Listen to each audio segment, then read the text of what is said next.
What's up, guys? Welcome to the podcast. It's been a while. It's been about a month since I've actually had a podcast. Been busy. Had the, deal with all the hatchlings and the holidays and being on vacation. So we're back at it. We're doing a podcast special this weekend.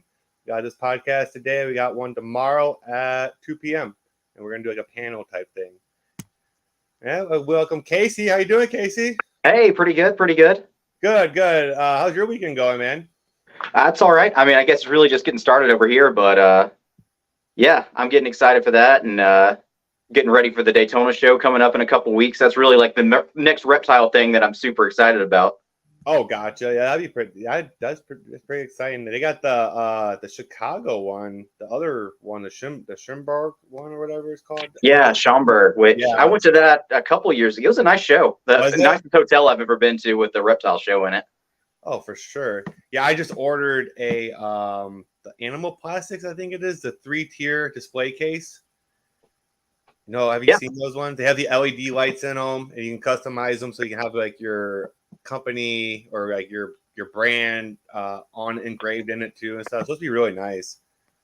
Yeah, I like the branding stuff they're doing with all those. Yeah, it's freaking awesome. 18 weeks lead time though. So, yeah.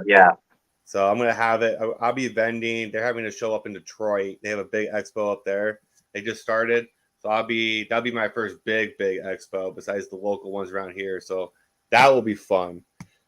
Yeah, the big expos are so exciting, man. It's they all have their own vibe too. Like for me, like my group, the Daytona show is like the party show in the summertime where everybody just goes to hang out, and the sales are great when they happen, but like it's really more just a hangout thing. Right. The show's like Tinley Park. That's like Reptile Hell Week, where you get like 5 hours of sleep over 5 days, and you're exhausted. It's a 17-hour drive, and see nothing but cornfields for a while. And yeah, I mean, it's just different vibes for different shows, Oh yeah, for sure. Like I said, Tinley's only 3.5 hours from me, so I go there and I come back. Like I haven't vended it yet. I want to one day. So like when I get big enough or whatever, like one day that's the goal is to be at Tinley and vending it. I can't wait. So what's up, Jeremy? So I know that so like what do you all breed? I know you breed more than ball pythons too. I actually really have just started into the ball python stuff. I think if anybody knows what I do, Australian Brettles pythons or Centralian carpet pythons are really more what people would probably know me for. Okay. Up until recently, I worked with blue tongue skinks, but I had a friend offer to take that group away from me, so I've gotten rid of most of them.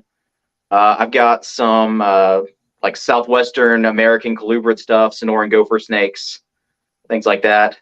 I've got Madagascan tree boas. I've got a few types of carpet pythons besides the Brettles. I've got a pair of coastals, and I've got a little group of inlands. And then I got all the ball pythons and the Angolan pythons. Dang. So do you have your own facility and stuff then? So where my stuff is set in right now, it's like an above garage apartment. Oh, okay. So, it's got like a bathroom area and a kitchen area, but I've moved out all the furniture and stuff like that, and that's where the snakes are in. So it's kind of cool where I've got like one room in the back that's kind of the cold room. Right. Where it's able to get a little bit chillier, and then the warm room, which is where the window mounted heater and air conditioner are. So. Oh, okay, I got you. So have you noticed, like, since you breed all those different kinds of snakes and stuff, like, it's like, what's the difference between that you've noticed between breeding, say, like a gopher snake or like anything like that compared to a ball python? Like, is the process relatively the same? Is it different? Completely different, man. They're not even close to being the same thing. So like, So like people that don't know, because like I mostly just talk about ball pythons, but this is interesting. So you're the first person I've had on here that breeds other things, is known for other snakes. So why don't you go through that process of breeding, another snake to let people like know like how that's different? So we'll break down the Brettles pythons right now because that's what I'm most familiar with. The biggest difference with them is they are a true seasonal snake. They're from an animal that, unlike ball pythons, where you've got like a wet season and a dry season, and temperatures are pretty similar. Make it a little bit colder in the wet season. Brettles pythons, it's like blazing hot in the summertime, and nighttime lows in the wintertime can drop below freezing. Oh, dang. Yeah. So this is like true Central Australia. Whenever you see pictures of Uluru or Ayers Rock, that's kind of close to where they live, even though their habitat's really more of a like alongside the river gorges, where it's a little bit more of a stable water environment. Like there's actually water there. Yeah. But what I've done for them is I do a true cool down where, so this time of year, I'm doing like 13-hour days. And then in a couple months, like say towards Halloweenish, I'm going to turn it down to about 8-hour days because I use basking bowls with them instead of heat tape. Okay. And after that, around, we'll say Thanksgiving, what I like to do is I'll take them out of their cages at night and then I'll move them down into the garage or next to a window where it can drop down to the, I kind of shoot for around 55, but it gets a lot colder than that sometimes. And then bring them up during the day. That's interesting. Like you do that like every day then. So you gotta accommodate their temperatures and stuff like that. So I mean that's a lot. So I've kind of played around with the cold room now. Maybe I'm not gonna have to do that as much. Right.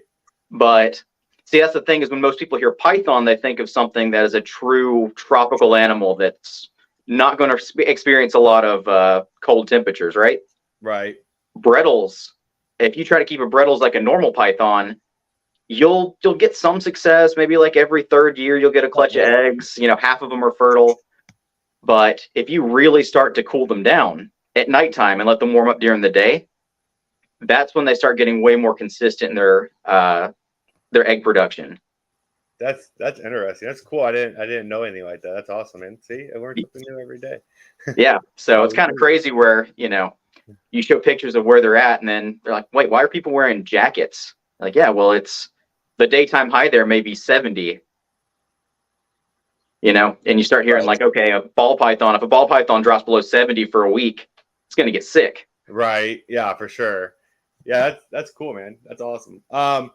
So how many like eggs do you get out of those per clutch, would you say? Okay, so there seems to be like two strategies with them. Okay. Most of my group will lay 20 eggs, 25 eggs has been kind of what I've gotten. And you get about 19 babies out of that because there's always those like 3 or 4 that are either slugs. They just go bad in the first week. It happens. Right. But I've heard of some people with these massive ones that lay tiny eggs that I've heard over 40. Dang. I've never had that before. Mine have always laid these huge eggs where the babies come out weighing like 36, 38 grams, which is big for a Morelia. Right. I'd almost rather have that anyhow, like bigger, healthier. I would too. Yeah, it's a lot easier. Yeah, than smaller babies with a bigger clutch. You know, I take that all day. Yeah, because I've seen people send me pictures like, oh, I got 37 babies. I'm like, I don't know if I'd want to put up with that. Yeah, that's a lot. I mean, yeah. I would say, as you see, my hatching racks back here is full now, guys. I mean, to check out the morph market. But yeah, I mean, I can only imagine, like, you know, redoing a clutch of 6, 7, 8. I mean, that's a lot of work on its own, let alone 33. Yeah, and it's kind of funny where going from that world into the ball pythons is so different because the tricks that I've used to get those guys eating don't work for ball pythons at all. Really? It's like what kind of different tricks do you use?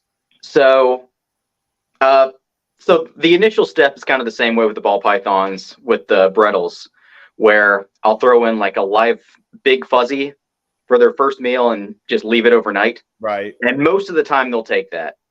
You know, that seems to be across the board with the mice stuff. But then I really like to get Morelia switched over to frozen thawed. So what I'll do with them is I'll unthaw just enough for about a third of the clutch, right? And I'll break them down into thirds. Some of them aren't going to eat, right? You don't want to waste. Right. And that's the thing is some people try to unthaw enough for the whole clutch and you end up just wasting, you know, you're throwing money away or throwing an animal's life away, which is really sad. Right. But so with them, usually I'll be able to warm it up super hot. And first thing I'll do is just kind of wiggle it in front of their face and see what happens. If they start doing that like S-coil thing, sometimes I'll let them hang out over the tub. And if they're hanging down and they bite and they hold on, usually they usually they'll kind of latch on and hold it for a second, and you can almost see like the gears in their brain switch. All right. Where they go from like I bit to I'm going to start to swallow. Like you can almost see like the physical, like the twitch in them. We're like, okay, like new mode activated kind of thing. But if that doesn't initially happen and they're kind of starting to S up, yeah, you can kind of start like smacking them on the side. Oh, really? With the hopper, you could never do this with ball python. A ball python's going to ball up, and you're done for the night if you hit a ball python with any food. Right. But with these guys, it almost like annoys them a little bit, where they start getting a little like, oh, you want to go? All right. And then they'll bite, and then they'll wrap, and then again, they're hanging down, and they get that little like switch in their head going on.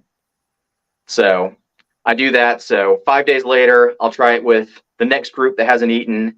And then another 5 days later, I'll try that last group that hasn't eaten. If they haven't, I'll start again with the first group. So that way you kind of waste. You don't waste a lot doing that. Right. Yeah, I don't like wasting food either. Like I said, I don't like that. Like I try to, if I have like 8 hatchings I'm trying to feed, I'm probably only getting like maybe 5, enough to feed 5. The 5 eat. Before I can feed the other 3. It's like, all right, that's cool. I'd rather do that than waste food. You know what I mean? Yeah, absolutely.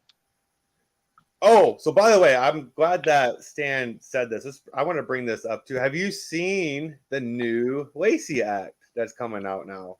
No, I have not. Round 2. It's pretty much the same thing. They're fighting to ban stuff again, as like what we defeated last time. So this is coming back up into the house, I believe, like where they want to ban all that crap, all the shipping. It's pretty much the same thing. Is a bunch of bullshit because we already beat it once. I don't know why they keep trying. It seems like they're going to keep trying to push this until they win, in all honesty. Yeah. And they're just going to keep trying to change it. So, but yeah, they're having a round 2 of the same Lacey Acts. It's just different language. Yeah, that's crazy. Yeah, so I did the see first that. round of the Lacey Act stuff was like 2015, I think. And that's when I started getting into more weird stuff. Specifically because we had talks of, okay, well, if a species is not in your state, you may not be able to get it ever again. So that's kind of what drove me to start getting, some of the weirder stuff that I've always wanted, and getting, some of the morphs and some of the species that I'd always wanted, where I was like, okay, well, if it's not going to be available, I want to be the only person in my state or possibly the Southeast that does. So that was kind of a big push for me back then. So yeah, so that's interesting because normally if you have that species before these laws pass, you're usually exempt, or you have to go through some kind of stupid bullshit permit crap or whatever with that. Well, the Lacey Act stuff the rule was only about it crossing state lines. So if you got it before before the act started, you could have them, you could breed them, all that stuff. You just couldn't legally ship them or drive them over state line. Right. Which kills the business. Like what am I going to do? I'm going to sell stuff in, Ohio only. Like, you know what I mean? Like, you're killing your market and stuff like that. Like, it's absolutely horrible. Yeah. So yeah. So here we go with this bullshit again. Yeah, I don't know if it's going to do anything. I don't think it will. I'm not too worried about this one as as I so much was about the other one, because the other one got struck down. So if you assume that it got struck down for the last 2 times they tried, it's probably going to try to get struck down again. Right. So but it's still nice to know about. We still got to do, as the community and stuff, do our due diligence and do what we did last time. And make sure it doesn't get passed, and that helped. So. I know it sucks, but gotta keep on that. Right. So is that why you got so many different species of snakes then? No, I'm saying initially that I kind of went heavy. Like I got a couple of the Brettles morphs that I really wanted that may have been a little more expensive than I would have wanted at the time. But I really have always just liked a lot of different species. Right. Not have your eggs on one basket, pretty much type thing. Yeah, stuff like that. I've always had a big interest in like a lot of the reptiles around the world and stuff like that. It's kind of funny where I talk to the ball python people, and you guys are like, I don't really understand how you keep all these species. And then the guys who are in the diverse collection are like, I don't know how you only keep one species, Right. which there is kind of like a divide between that. And I don't really think that needs to be there. Oh, I talk to like my guys who like their weird species about the ball pythons, and they're like, oh, those are stupid. I don't like them. And then you show them pictures and they're like, I like that one. And they're like almost embarrassed about the fact they like, that one ball python that you showed them, whether it be like like an Ultramel Lemon Blast or something like that. They're like, okay, I like that one. And they pretend like they don't. And I've always told people like, look, you're a snake person. You're allowed to like snakes. Right. You don't need to, and you don't need to apologize to yourself. Yeah, I like to. I say probably the one species of snake that I don't like is probably the hog noses. I just think they're ugly. Like just their face and stuff. I'm just like, I can't. Elephant trunk snakes kind of freak me out a little bit. Yeah. Yeah, I don't know, something about them. People either think they're adorable, they think they're kind of creepy, and I think elephant trunk snakes are kind of creepy. I don't think I've ever seen them. So what are your numbers like for your different species? Like how many snakes do you have of each species that you're working with right now? We're just gonna say adults because I don't want to count babies. That's fine. I might have 10 breeder-size adult female Brettles and maybe another like 6 or 7 breeder-size males, and then a few sub-adult stuff. Okay. And then I've got a pair of the Madagascan tree boas. I've got a pair of red-tailed boas, which those are pretty cool.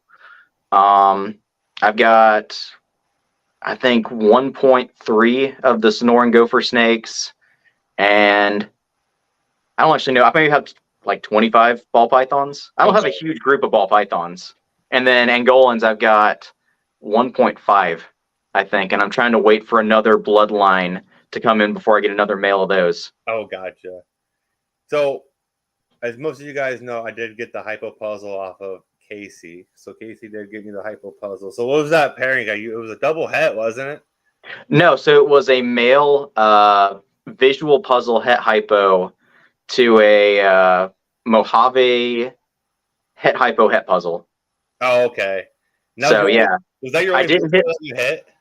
What was that? Was that your only visual that you hit? I hit. That was the only double visual I hit. Oh, okay. But I mean, that was out of 6 eggs, right? I think so. That's a pretty good odds. I did hit one female puzzle that was het for possible het for hypo. I haven't tested her out yet. I might not. She's up for sale now. Oh, is she? Yeah. So if you guys don't know, here's Casey's hypo and puzzle line. I haven't really shown her off that much since she's been a baby. We'll show you guys here. I'm always a big sucker for quality. And when he posted her, you got her within like an hour of me posting that snake up. I know. my buddy friggin' I was looking for one and I just couldn't. I didn't want pastel in it because I just wasn't really a big hyped up person of the pastel and puzzle. I mean, it looks good, but I'm trying to work lemon pastel more if I'm gonna go pastel. Yeah. So I didn't want pastel in it, and everything else that was on the market or that I seen just wasn't a very good quality hypo or it wasn't a very good quality puzzle. And then Justin Carr freaking was like, "Oh, dude, like freaking this breeder just posted this hypo puzzle. Check it out." I'm like, "I gotta have it." So I hit you up like right now. I'm like, if I don't do it now, someone else is gonna really soon. Yeah, I mean that was a good day for me. So I'm glad you did that. No, I bet. You're like, oh yeah, that's so quicker than what I thought. Yeah, I was all for that. So that was a great looking snake, man. She's doing really well. Yeah, thanks. Yeah, no, she was a great eater coming out. I mean, like no hesitation ever. I think I could feed her whatever I wanted to thrown in front of her. So she switched over to rats, no problem. Right. So I don't know if you noticed it too a lot, but like there's a lot of hostility in the ball python environment right now with different breeders and stuff just going at it. I'm like, guys. There always is. I don't really pay attention to that much. I don't either, really.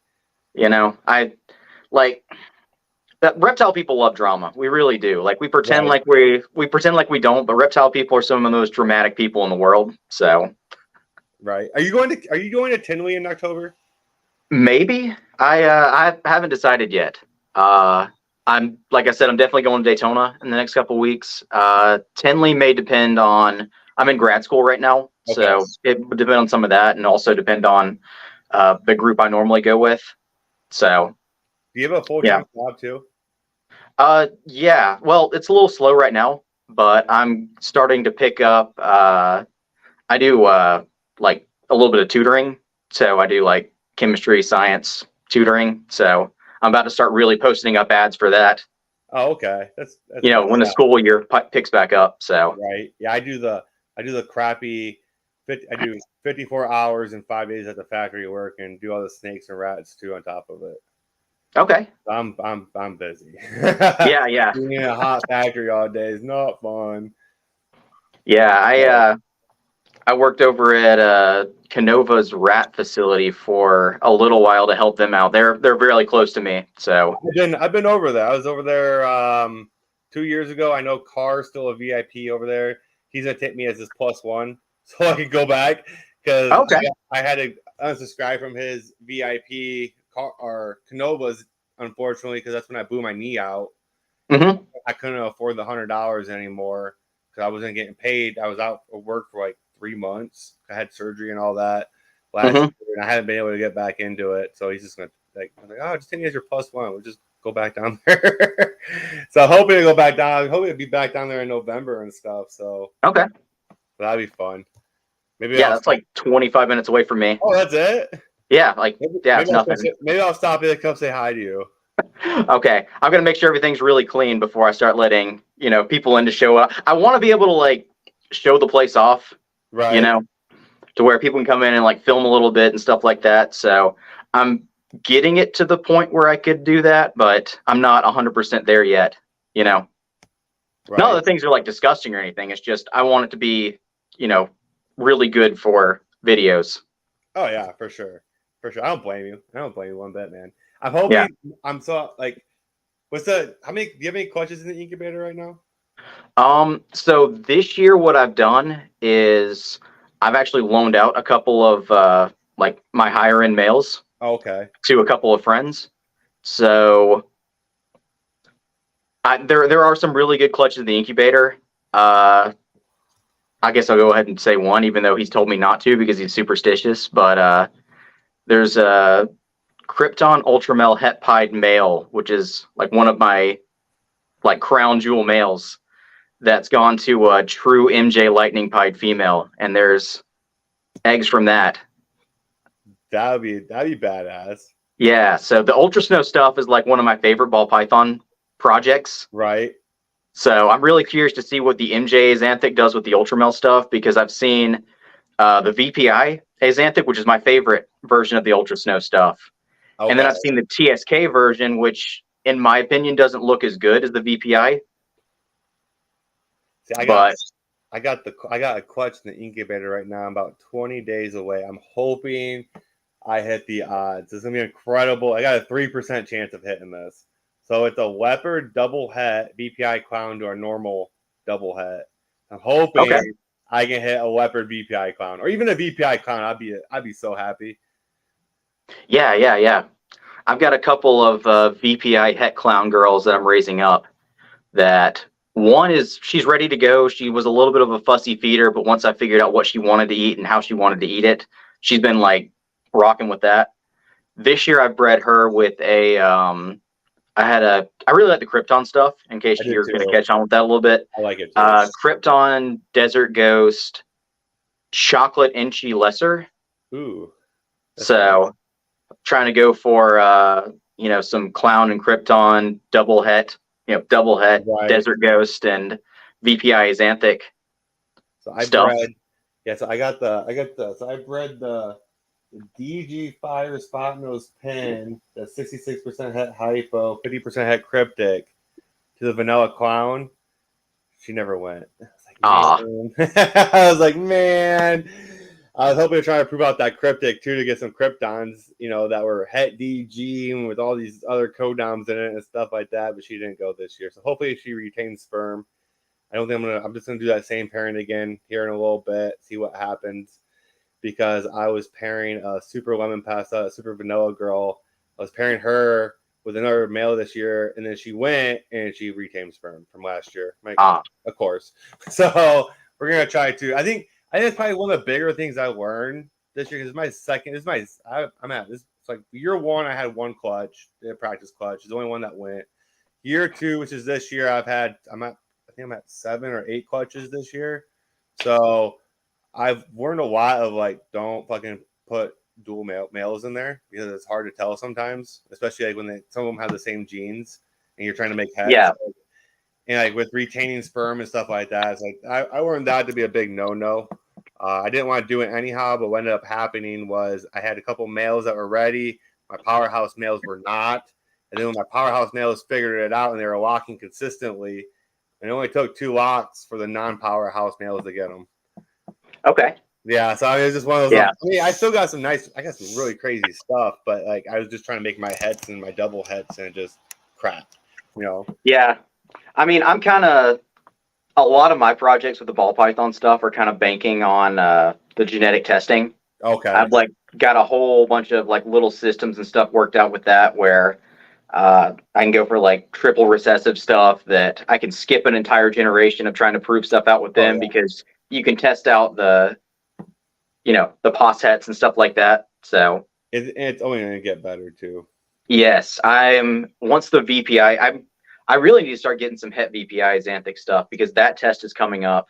That's what I heard. They said that a het puzzle test is coming up, so I'm not actually going for visual puzzles right now. Okay.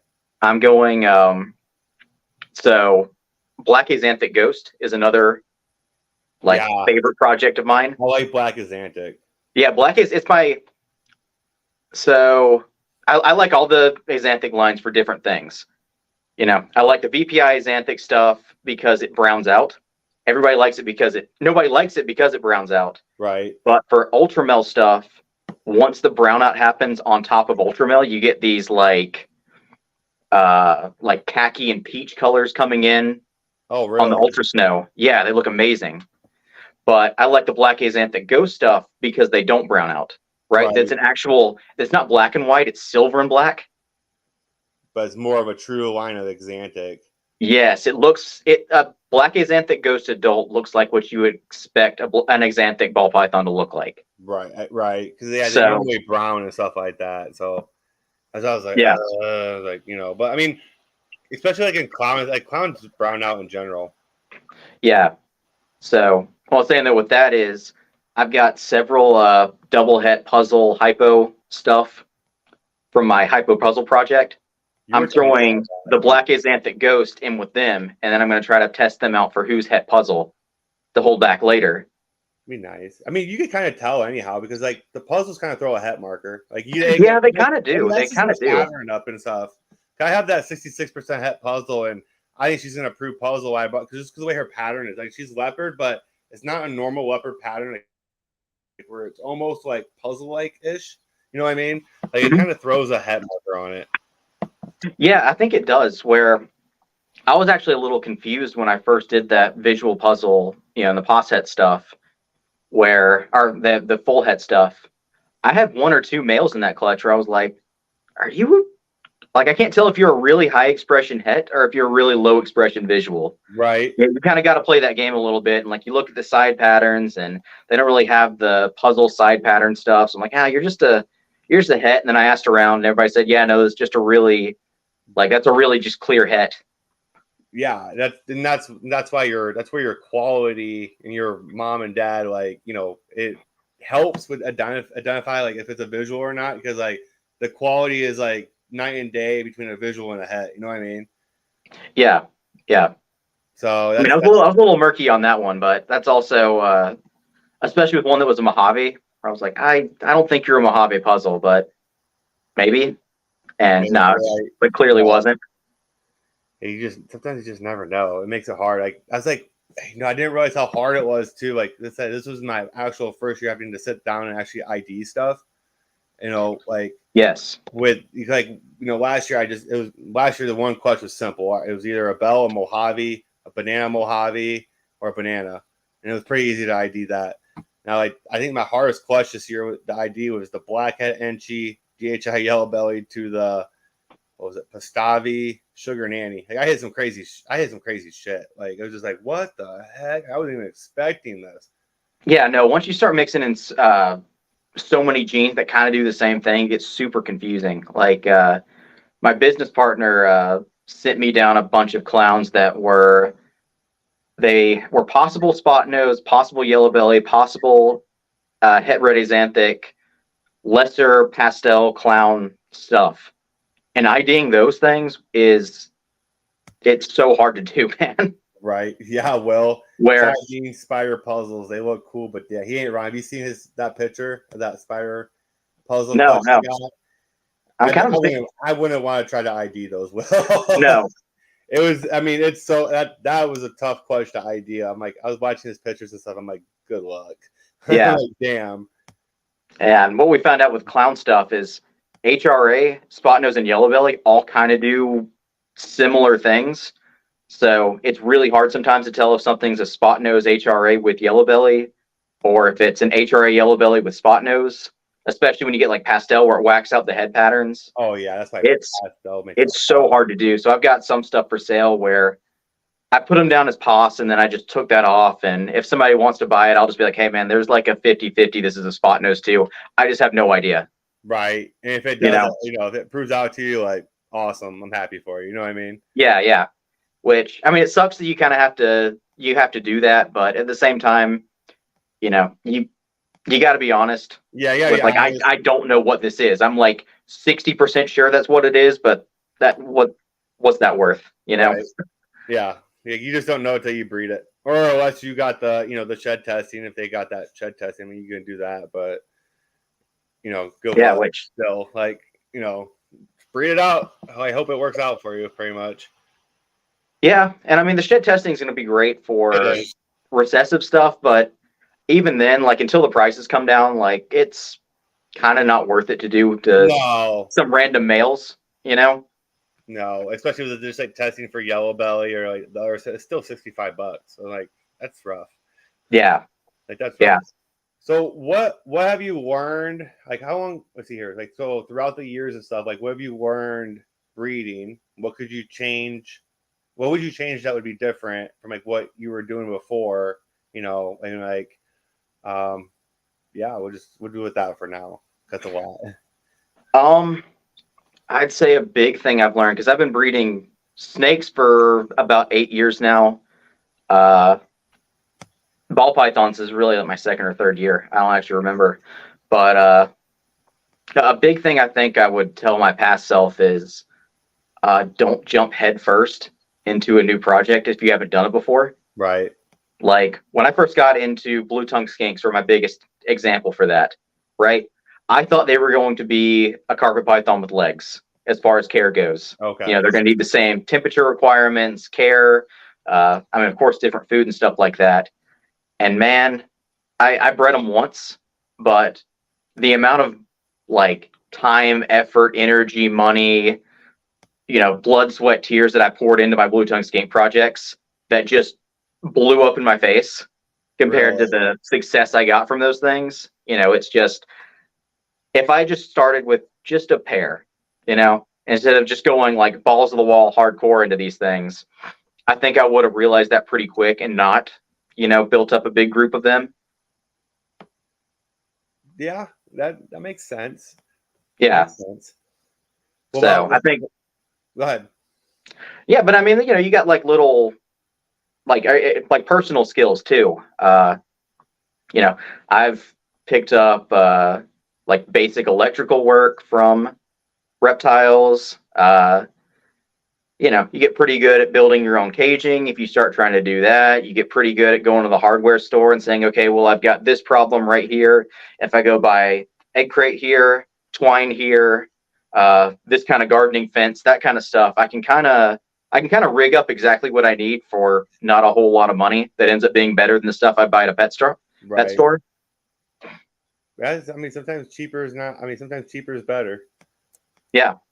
I mean, not even that. Sometimes it's too, if I need to know, like, say a light bulb cover, I can't buy exactly what I need, but I can build one now. I can go and get some Right. chicken wire and build my own light bulb covers that are exactly what I need. So that's been some kind of cool little skills I've picked up from that. You got to learn how to do the basics of like a lot of different things if you're gonna do reptiles, I think. Oh yeah, for sure, for sure. I was gonna ask you. Oh, what about your future and stuff? It's like where you plan on being in like another 5 or 10 years from now?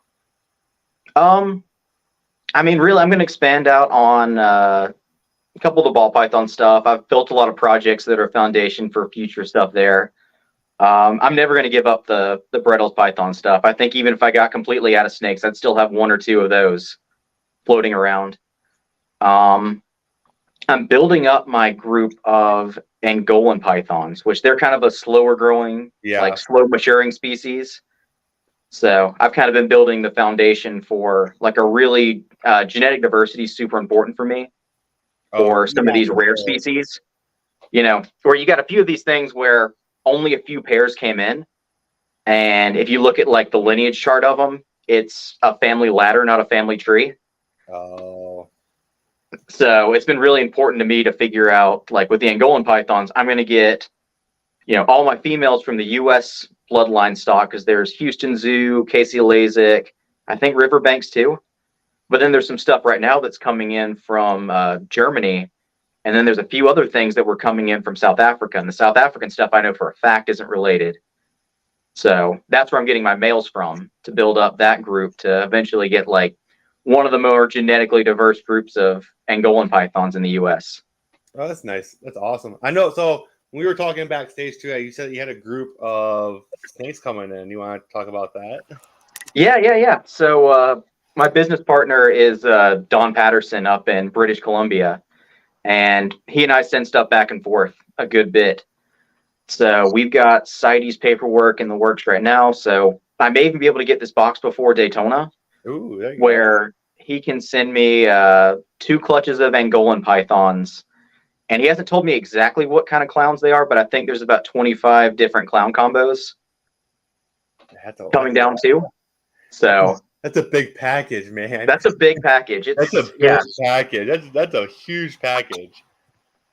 That's always kind of the scary thing once you start like doing big international boxes like that, where you don't want to play like calculator cowboy with it, but there are No. moments where you're like, the on paper value of this box is like twice as much as my car. Yeah, no shit, dude. Like, yeah, like there's like this is like a $40,000 box of reptiles in it. Like, I hope nothing bad happens to it. Yes, no, that's the scariest part is you're like, I am completely at the mercy of Air Canada and Delta. Yes. Like so much of like my next few months of money coming in is going to be completely up to Delta Airlines handling today. Yeah, no kidding, man. And like you're like, man, something happens to that box. Like that's my future too. That's my 2-3 years, 4 year plans or whatever. Mm-hmm. That on jeopardy or whatever with that. What's up, car? And something bad like that happens. They're just talking about cars like that. They're talking about the high rat prices and stuff. Like, is that car prices or your prices? They always, those other show car always talk about like, oh, it's $10 a rat over here. It doesn't matter the size. Yeah, man. Like we've had some local rat breeders they've gotten ridiculous with their prices. Oh, dude, it's insane. Yeah, no, they did it, so I'll blast them, I guess, a little bit. But I live like 10 minutes away from Mice Direct right now. I used to use Mice Direct all the time. They're starting to use pet shop prices for everything now, though, where it's like $85 for a 25 bag of chicks, which was supposed to be like 25 cents a piece. Dang, dude. I see. I get rats were like literally like 2.5 times more expensive than they were from any other company I looked at. So that's crazy. I mean, I have a rat breeder. If I need them, I breed my own too. But if I need them, I was getting like 100 rats for like $150, which wasn't bad at all. It's like about a little under $2, whatever, a rat. So I was like, I'm pleased with that. Like hell yeah. But like I think my biggest problem now is, and I can't even fathom this because like I want to expand and hopefully in 5-10 years be kind of bigger and stuff. But like I'm having problems now just trying to feed these hatchlings back here because it's a process. Because like, well, if I feed off my pinkies, that's food for my breeders that's not gonna be able to grow up, and I gotta accommodate for that. You know what I mean? Yeah, that's kind of the big thing about breeding rodents that I found is you've got to balance what do I need right now versus what am I going to need in 3 months, 6 Right. weeks, whatever that is, where, I'd go through my like little thing of fuzzies and hoppers or whatever and realize like, okay, I can feed everything in this rack right now, but in 6 weeks, I'm not going to be able to feed my adults. So it's Right. actually cheaper for me to just buy the fuzzies from someone else and then raise these up. So it's Yeah. that balancing act you got to figure out before your rodent colonies mature enough where you can just have whatever you need. Yeah, and that's a big thing. I did that because when I was having all these clutches in the incubator, my rats weren't producing as much as that they should have been because they were older. So I'm like, I gotta start all over now. I'm gonna be really screwed. So I started all over, euthanized everything, traded them for live ones, so that way they didn't go to waste and stuff. So I traded them for live ones, rebuilt my colonies, and by the time I had all the babies, I was getting pinkies and stuff. But it was like you said, I was like, well, I can take 30 pinkies right now, but then I'm screwing my breeders or whatever. I'm like, and it's gonna be cheaper for me to buy pinkies than it is for me to buy smalls. Yeah, that's the thing people don't get about raising up rodents is you kind of have to let your colony mature where you take that first group of pinkies and just let them grow up all the way through their entire life cycle and just kind of let the colony go up to the point where you've got every size that you need and then start feeding stuff off. Because if you just instantly feed off all the babies, you're going to screw yourself over when you suddenly start needing bigger sizes than that. Yeah. Or the mom just might even say screw it and stuff, and just might not take care of them, or what I mean, they might eventually die sooner than what they should have, stuff like that too. I mean, you just never know. Yeah, that was a big thing I learned with trying to get rodent colonies going, because I had a bunch of mouse colonies going for a while, and I never let any of the babies reach maturity. So once the adults kind of started crashing, it's just everything crashed. Yeah, like Because I didn't plan for the future with that.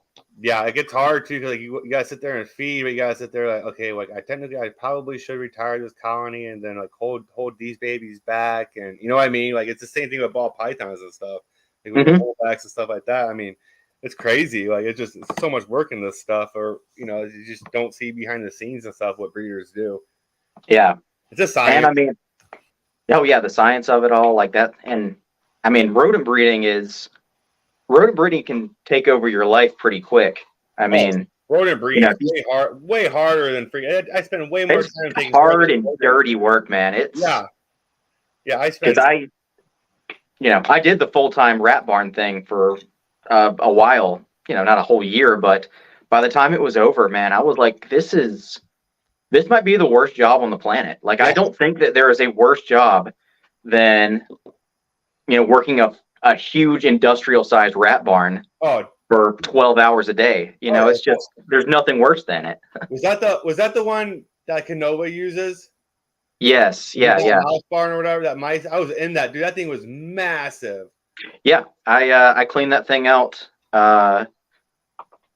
twice a week. Well, okay, cleaned and fed twice a week for I don't know, 6 months, because they called up and like, hey, we need somebody. Like, we're kind of desperate. We need somebody to come in here because our normal guy he had an injury where he couldn't come in and work. And I was like, yeah, I can come in. Just that's where I got the black axanthic ghost. I got him as payment, and then I could also get rats for a while. So that's nice. I didn't really take a lot of money from that, but when you're needing as many rats as I need, like it, and rat prices are where they're at, it worked out for me. But oh yeah, I mean, you got a freaking wheel and deal when you can't. I was doing the same thing. I was trading.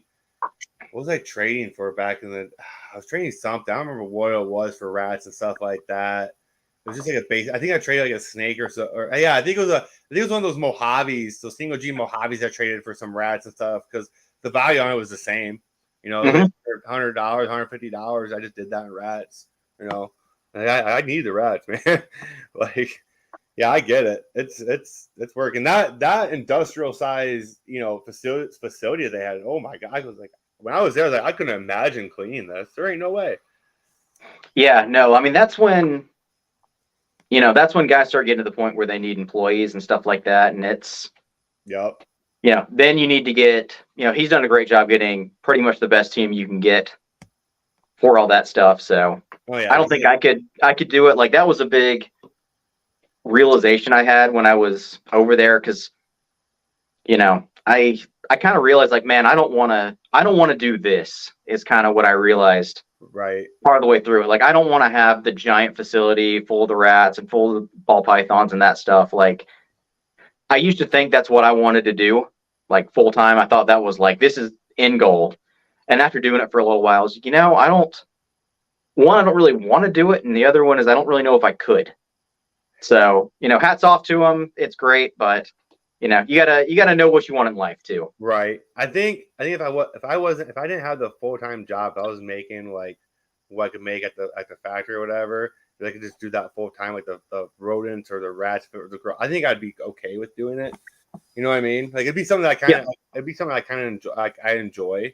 So I don't think it would bother me, and I can just like just chill out, like just make my own hours and stuff like that. So there's, I get where you're coming from. And there's also parts of me that's like, I couldn't imagine taking care of 1,000 snakes. Like yeah. feeding that weekly or whatever. Where like that's a lot of work. Well, it wasn't even the work thing. I don't have that. I'm not very good at marketing. I'm not very good at marketing myself and stuff like that. I feel like a lot of the ball python guys, which going from the other stuff to the balls was kind of unique, where ball python people are so into marketing. They're so into watching the prices of stuff. They're so into like kind of figuring out what your competition's doing, and Right. that's something I didn't really. It kind of turned me off to it. I like looking at my own projects and stuff like that, but I I don't know. I can't be like the guy in front of the camera doing the self promotion all the Videos time. and stuff like that. Yeah. I mean, that's why I started my branding, Yeah, early. you're doing a good job with it. Yeah, Yeah. that's why I did it early because I was like, you know what, like it's not like when I do have these babies and stuff, people know who I am instead of trying to have these babies and then trying to market myself and get my name out there and stuff like that. So I decided to do it like from the get go. I'm like, people follow me, they follow me. I can still use it as a journal, my building process and stuff like that. And it's actually growing pretty nicely, so I can't complain. It's a lot of work, but I enjoy it. It's Yeah, fun. it is. It's fun. I do like it a lot. So it's still growing. It'll always grow. But I think now I'm taking a slower approach at it. So Yeah. I went real heavy for the first 2 years of my purchases and stuff like that. And now like with the babies and stuff that I have in my holdbacks, like I don't need to sit there and buy as much as I can make what I want to. And I need to do more selling now. So I am trying to, slow down on, my expansion before it gets overwhelming. Or I just want to try to keep like 100, probably like honestly like 200 breeders or whatever, but I want like high end breeders. You know what I mean? Yeah. Yeah. So I'm still making like, even my misses, like even I want to be like Ozzy, like not as many snakes, but like we're even if I miss on something, it's still maybe a $2,000 or $3,000 snake. Like my Hmm. like you know what I mean? Like where Oh, I it's know exactly what you mean. Where yeah. I mean, man, it sounds kind of crappy to say this, but selling snakes that are worth less than $500 it's a pain, man. Like Hard. it's so much harder. Like that's been kind of a big thing of talking to people is they think, okay, well, why are you trying to go for these $1,200 plus snakes when you could just try to make 20 $500 snakes? I'm like, you don't understand You don't understand. Yeah, the they don't customer level you exist. get from $500 and under anything. It's there's so many more questions. There's so much more. I don't want to call it hand holding, but kind of hand holding. Right. You know, and the busier More I've like gotten, the you more I'm get just like, look, I can't questions. really take a phone call all the time for you to like explain to you how to get your ball python eating. Right. Where someone's just going to buy more likely over $1,000 snake, ours already well established, already knows what they're doing and stuff like that. Yeah, I think because I do have like that clutch of banana, Mojave, lemon pastel, vanillas are around $500 and stuff. Like for me, like they're really nice quality and stuff. Like that's more expo and pet set type stuff. Like local expo around here for me because like we don't have big Mm-hmm. expos. You know, that's something for like a new breeder to get into, or or make some really nice heads off of. Because of that quality. And I totally get where you're coming from, man. I do. And I knew that. I already planned on that. I wanted to have two aspects of it, like where I wanted a pet aspect of it and a breeder aspect of it. But now after doing it and stuff and seeing like how it is and stuff, I think I just want to go more towards maybe the breeder aspect of it, where my misses are still great snakes. You know what I mean? Right. So I think Which I tone that. I'm going to tone that down a little bit. So I'm going to be more cautious with my pairings and stuff. So I learned that, but I think I was like being like vending and stuff, like trying to vend it's like I vended my first expo last year. I had the Mojave clutch. I didn't sell a single one at the expo. I had to, because I mean, granted, a single G Mojave isn't the sexiest thing, but people weren't really buying then. I'm like, and I started thinking, I'm like, when I go to expos myself, Tinley or stuff, do you spend more time as someone that has a display case, or more time to someone that has deli cups just lined up everywhere? Like me personally, I spend more time at a table that has a display case. And I realized that. I was like, well, I'm going to get a display case. So that's why I ordered the one I got. Yeah. I think getting a good display is a really important part of doing the expo stuff. I don't really do local expos. No. I've done a few like Florida shows because I've got my friend Billy Hunt, who I do a lot of the Morelia, Indonesian carpet python, Indo-Australian carpet python and python stuff with him. But someone's like, hey man, if you want to come down and hang out for a weekend, we'll vend some stuff. So I don't really have my own display case. I use his stuff, and right now I'm kind of looking into getting my own displays and stuff like that. I tell you, I do almost everything I do online. Yeah, I'm telling you, look at the animal plastic ones. I think I paid, so like they come, you can choose like how many across that you want. I think it's originally 4. I got the 5 one. So I got a 5 one that's 3 levels up, and it has the LED lights in it and stuff. And they individually lock, the compartments do.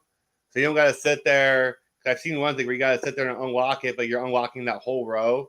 So like you're gonna have like you don't want the chances of having getting the individual ones is the best. Yeah, so unlock. Yeah, so I got those. Like I said, like I was like, I'll wait or whatever. But they were really good because like I ordered it and I figured out how long the lead times were. But I called them and they're like, well, when's your expo or whatever? Maybe we can get it done before that. But they're like, if it's before September, there ain't no way. I'm like, well, it's the end of October or whatever. We'll make sure to definitely get that done for you. So I give them kudos for that for sure. Right.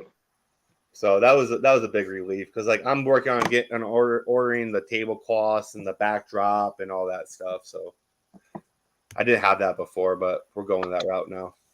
Yeah, I used to work at a banner and sign making company.